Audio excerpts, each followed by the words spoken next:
All right, good evening.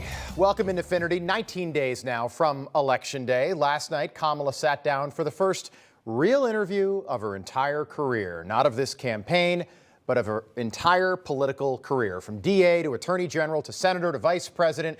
And she finally took responsibility for everything that's gone wrong over the last 4 years.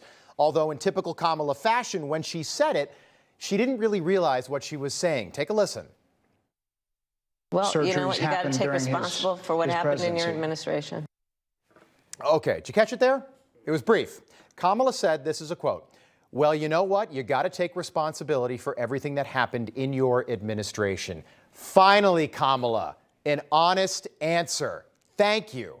So let me just play Brett Baer for a moment. Madam Vice President, during your administration, inflation has skyrocketed. Prices across the board are up everywhere, way more than they were during the Trump years. Grocery prices, gas prices, mortgage rates, interest rates, credit card debt is at an all-time high. We've got wars breaking out all over the world, in Ukraine, in Gaza. China is threatening to invade Taiwan. Crime is up. In fact, the FBI just put out information this week that proves that violent crime is up 4% from the Trump years, despite what Davey Muir told you during the debate. The border is a disaster. Migrant crime is up. Gangs are taking over apartment buildings in Colorado and other places, and at least 10 million illegals have crossed the border on your watch alone. Madam Vice President, that's a record. How do you respond to that? Well, you know what? You got to take responsible for what happened in your administration. You got to take responsibility for what happens during your administration. Bingo. What a breakthrough. Yes, Kamala, you do have to take responsibility for what happens when you're in charge, and you've been in charge for the last 4 years. So it was nice to hear you say that. But Kamala, what happened to all the joy that we've been hearing so much about over the last 3 months? All of the joy, all of the vibes. What happened to all that? I was about to buy one of those Choose Joy yard signs for my front lawn. Kamala, I choose joy. What happened? This is a democracy.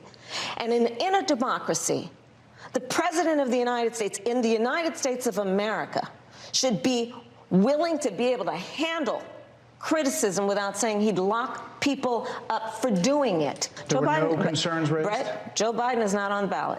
I understand. And Donald Trump but is. You talked about it. And Donald Trump is, not to mention how Donald Trump has all of this money has treated and talked about America's military and military service people, calling them suckers and losers. I hope you got to say what you wanted to say about Donald Trump. There are a lot of things. There's more to say. I have much more to say.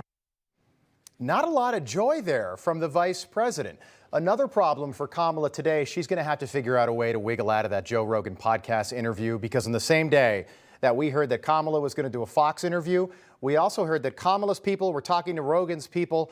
But after watching that debacle of an interview play out for 26 minutes last night, can you imagine Kamala doing an hour with Rogan, or 2 hours, or 3?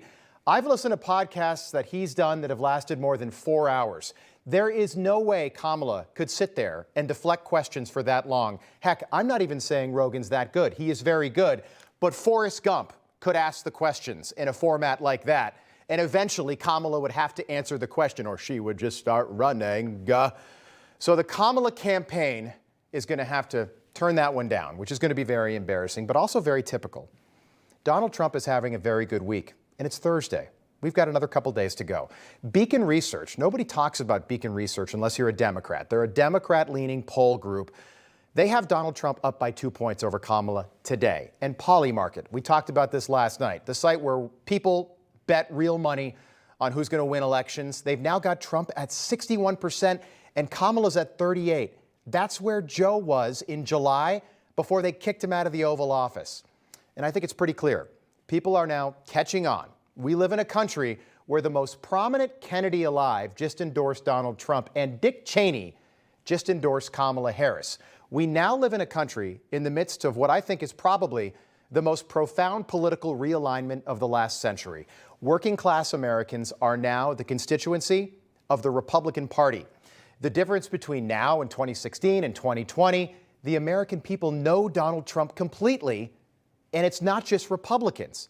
Black Americans, Hispanics, Jews, people that have never voted for Trump before are aware of his shortcomings, but they can also think They can also compare what life was like when Trump was president to what life is like right now. And at the end of the day, people are always going to vote for what is better for them and what is better for their bottom line. And those numbers will likely continue to go up because people are reminded on a daily basis how bad things are under Joe and Kamala. One more question. Madam Vice President, I'm just speaking for me personally. I've got 2 children. I'm married. Why is my grocery bill $100 more now than it was 2 years ago, 4 years ago? Why is it so much more expensive? Could you explain that? Well, you know what? You got to happened take during responsible for what his happened in your presidency. administration. That is darn right. You got to take responsibility for what happened during your administration, Kamala. Elsewhere, Ethel Kennedy passed away last week. She was 96 years old. She lived a long, full life, wife of Robert Kennedy, sister-in-law to John F. Kennedy, mother of RFK Jr. Her funeral was yesterday in Washington, but I think the saddest moment yesterday wasn't the death of a political icon in the late Mrs. Kennedy. The saddest part about her funeral was the death of Joe Biden. The saddest moment was watching what's left of Joe Biden deliver the eulogy. But just before he began to speak, the mourners at the church cheered for Joe like you'd cheer at a football game, not a funeral. Take a look. Now you, Mr. President. You're up next. President Biden, ladies and gentlemen. You wanna...